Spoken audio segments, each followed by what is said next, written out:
তো আজকে আলোচনা করব ক্লাস 10-এর ইতিহাসের দ্বিতীয় অধ্যায়ের কোশ্চেন, কয়েকটা এসএকিউ কোশ্চেন নিয়ে। মেকেলে মিনিট কবে পেশ করা হয়? 1835 খ্রিস্টাব্দে। পাশ্চাত্য শিক্ষার ম্যাগনা কার্টা কাকে বলা হয়?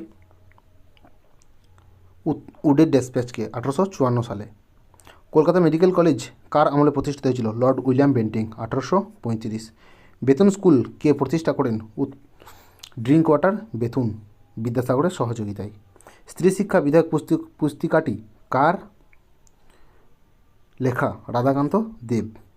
সংবাদ প্রভাকর পত্রিকার সম্পাদক কে ছিলেন? Ishwar Gupta. Fort William college কেন প্রতিষ্ঠিত হয়?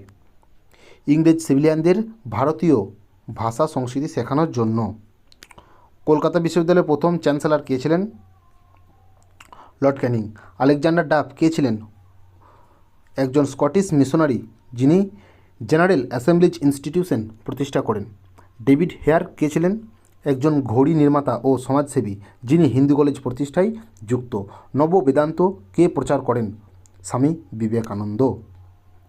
শ্রীরামকৃষ্ণ কেন বিখ্যাত?